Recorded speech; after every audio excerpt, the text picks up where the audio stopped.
Nang ika-6 na buwan na ng pagdadalang tao ni Elizabeth, ang Anghel Gabriel ay sinugo ng Diyos mula sa Nazaret, Galilea, sa isang dalaga na ang pangalay Maria. Siya'y nakatakdang ikasal kay Jose, isang lalaki buhat sa lipi ni Haring David. Paglapit ng anghel sa kinaroroonan ng dalaga, binati niya ito, "Matuwa ka, ikaw ay kalugod-lugod sa Diyos." Wika niya, "Sumasa iyo ang Panginoon." Naguluminahan si Maria sa gayong pangungusap, at inisip niyang mabuti kung ano ang kahulugan niyon. Kaya't sinabi sa kanya ng anghel, "Huwag kang matakot, Maria, sapagkat kinalulugdan ka ng Diyos. Makinig ka, ikaw ay maglilihi at manganganak ng isang lalaki, at siya'y tatawagin mong Jesus. Magiging dakila siya, at tatawaging anak ng kataas-taasan. Ibibigay sa kanya ng Panginoong Diyos ang trono ng kanyang amang si David. Maghahari siya sa angkan ni Jacob magpakailanman, at kanyang paghahari ay walang hanggan." "Paanong mangyayari ito, gayong ako'y dalaga?" tanong ni Maria. Sumagot ang anghel, "Bababa sa iyo ang Espiritu Santo, at lililiman ka ng kapangyarihan ng kataas-taasan. Kaya't banal ang ipanganganak mo, at tatawaging anak ng Diyos. Natatandaan mo ang iyong kamag-anak na si Elizabeth. Alam ng lahat na siya'y baog, ngunit nagliis siya sa kabila ng kanyang katandaan. At ngayon ika-6 na buwan na ng kanyang pagdadalang tao, sapagkat walang hindi mapangyayari ang Diyos." Sumagot si Maria, "Ako'y alipin ng Panginoon. Mangyari sa akin ang iyong sinabi." At nilisan siya ng anghel.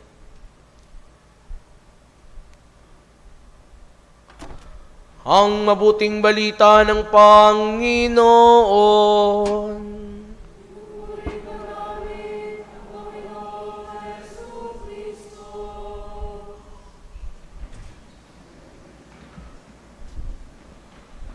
Magandang umaga po sa inyong lahat. Blank is not empty. It is full of answers.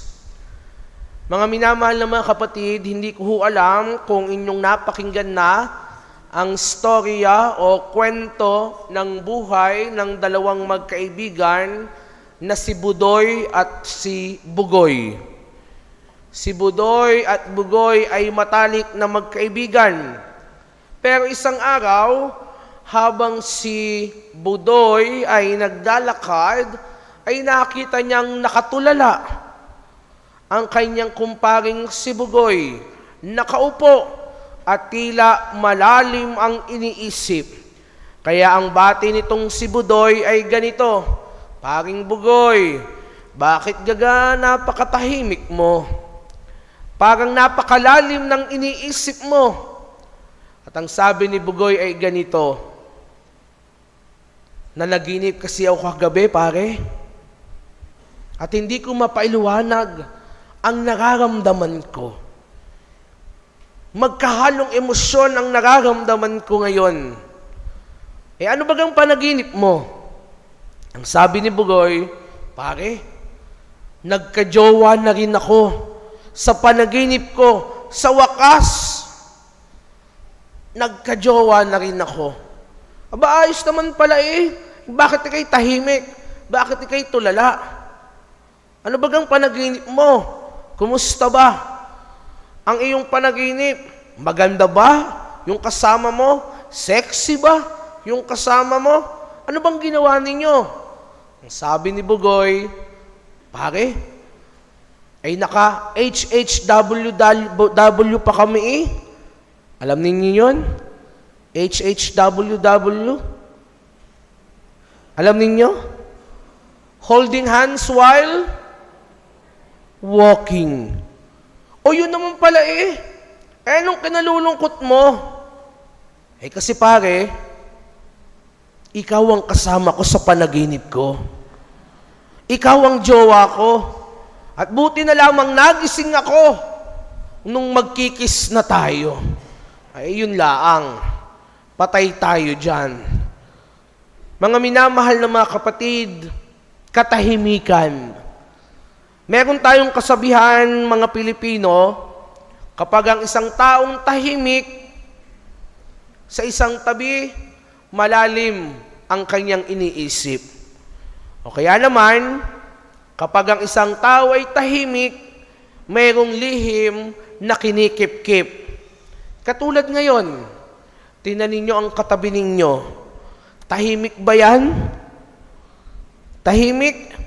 Iba ka natutulog na yan. Tingnan nyo naman, ang setting ng ating simbahan. Napakatahimik. Mga kapatid, sa ating kasalukuyang panahon, hindi maitatanggi na napakaingay ng mundong ating ginagalawan. At isang hamon para sa atin ngayon, ang tumahimik sandali sa ating buhay. At kung malalaman lamang natin, kung makikita lamang natin ang kahulugan at kahalagahan ng katahimikan sa ating buhay, marami tayong madidiskubre. Marami tayong malalaman tungkol sa ating sarili na talaga namang kapaki-pakinabang. Kaya nga po sa pagdiriwang natin ngayon ng 5 araw na ng ating Misa Aguinaldo. Kalamang araw na baga? Tama. Pati ako'y nalilito na 5 araw ng ating Misa Aguinaldo, napakagandang pagnilaya natin ang katahimikan. Kaya ang letter S natin ngayon ay ano? Silence. At 2 bagay ang nais kong bigyan ng pansin. Una, silence helps us to make good decisions. Ang pagtahimik ay nakakatulong sa atin upang tayo'y makapagdesisyon ng maayos, upang tayo'y makapagdesisyon ng mabuti. Hindi ko po makakalimutan at minsan ko na ata itong naibahagi sa inyo sa mga pagninilay na naibahagi ko. Ang sinabi noon sa akin ng isang paring pormador, ang sabi niya ay ganito, "Brother, huwag na huwag kang gagawa ng malaki o mabigat na desisyon kapag ikaw ay sobrang saya o kaya naman ikaw ay sobrang lungkot. Huwag." Bakit? Sapagkat sabi niya, baka nadadala ka lamang sa bugso ng iyong damdamin. Ayaw nga naman. Kapag ikaw ay sobrang saya o kaya naman ikaw ay sobrang lungkot, baka ikaw'y makagawa ng isang desisyon na akala mo'y tama pero pagsisisihan mo sa huli. Kaya't anong sabi niya? Ang mabuting gawin, ang pinakamainam na gawin na desisyon ay ang pagtahimik sa anyo ng pananalangin. At sigurado, magiging maayos at mabuti ang desisyon mong gagawin. Mga kapatid, sa buhay na ito, makita nawa natin ang kahalagahan ng pagtahimik sa tuwing tayo ay gagawa ng isang malaking desisyon at mabigat na desisyon sa ating buhay. Huwag sana po tayong magpadalos-dalos. Huwag magmadali sa mga gagawing desisyon katulad ng, ako bagay mag-aasawa na, ako ba'y pupunta sa abroad? Ako ba'y lilipat na ng trabaho? Ako ba'y makikipaghiwalay na sa taong ito? Napakarami nating pwedeng gawing desisyon. Pero ang mainam na dapat unang gawin, tumahimik muna. At sa pamamagitan ng pananalangin at pagninilay, nakakasigurado tayo na ang ating gagawing desisyon ay magiging tama. Amen? Ang pangalawa, Bakit kayo parang patahimik ng patahimik? Ang pangalaway ito, silence helps us to receive God's message. Alam na alam natin sa ating pananampalataya, itinuturo sa atin ito, sa katahimikan, nangungusap ang Diyos. It is in silence that God speaks. At ipinapaalala sa atin ngayon, kung gusto mong mapakinggan ng mabuti ang sinasabi ng Diyos sa iyong buhay, at hindi kung ano-anong sinasabi lamang ng mga tao sa paligid mo, kinakailangan mong tumahimik. Kailangang tumahimik. At totoo po ito. Subok na subok ko po ito sa aking buhay. Sa mga sandali po na kung saan napakasalimutan ng mga nangyayari sa akin. Sa mga tagpo na kung saan parang ang dami-daming iniisip na nagpapabigat ng kalooban. Sa sandaling pakiramdam ko'y napakagulo ng lahat. Ipinipikit ko lamang ho ang aking mga mata at nakikipag-usap sa Diyos sa kaibuturan ng puso. Tumatahimik.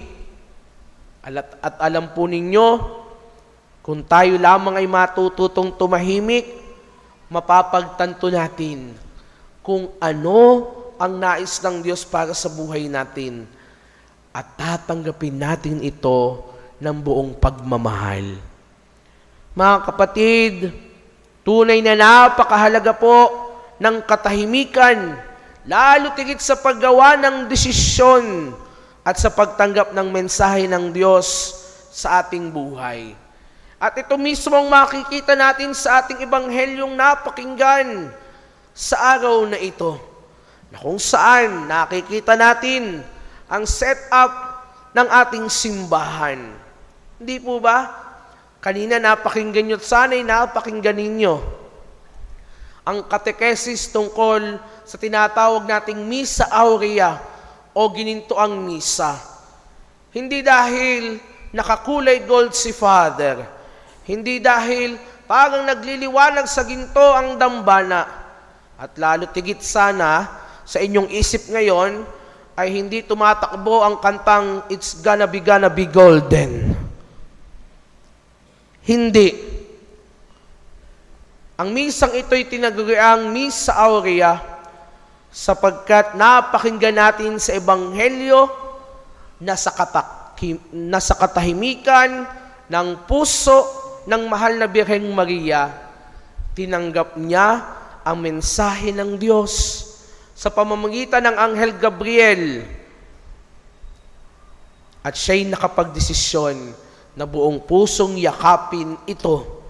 Kaya't anong kanyang winika? Ako'y alipin ng Panginoon. Mangyari nawa sa akin ang iyong sinabi. Sa katahimikan ng kanyang puso, tinanggap niya ng buong buo ang kalooban ng Diyos. At ito rin po ang simbolo ng mga kandilang nakikita natin ngayon. Huwag niyo pong iisipin na naputulan ho tayo ng kuryente. Kaya wala tayo ngayong aircon. Kaya wala tayong ilaw. Tayo'y nababalot sa dilim, hindi dahil sa kawalan, kundi ipinapakita sa atin na sa misang ito, ang kandila'y sumisimbolo ng liwanag ni Kristo. Tahimik tayong naghihintay sa kanyang pagdating. Pero sa gitna ng katahimikan na iyon, hindi ito kawalan, kundi ang liwanag ay nagpapaalala sa atin mga kapatid, ang Diyos ay patuloy na kumikilos sa buhay natin. Kaya magandang baunin natin ngayon ang aral sa pagdiriwang na ito, ang grasya ng katahimikan. Huwag po tayong tumahimik, huwag po tayong matakot tumahimik. Kung ikaw ay isang taong napakadaldal, kung ikaw ay isang taong parang sinusian at talaga namang hindi mo mapigilan ng iyong mga bibig labi sa pagsasalita, kapatid, subukan mong tumahimik. Bakit? Sapagkat napakahalaga po nito upang tayo makapagdesisyon ng mabuti at upang matanggap natin ang mensahe ng Diyos sa buhay natin. Matuto tayong tumahimik sapagkat tatandaan ninyo mga kapatid, sa panahong ang bibig ay tahimik, puso ang nangungusap, puso ang nakikinig. Uulitin ko, sa mga panahong ang bibig ay tahimik, puso ang nangungusap, puso ang nakikinig. Pag-isipan po ninyong mabuti yan upang higit nating matularan ang ating mahal na ina na buong pusong tinanggap ang kalooban ng Diyos sa katahimikan. Kaya ano po ang letter S natin sa araw na ito? Silence. At ito ang tandaan ninyo sa salitang ito. Silence is not empty. It is always full of answers. Ang katahimikan ay hindi kawalan. Ito ay palaging punong-puno ng kasagutan. Amen.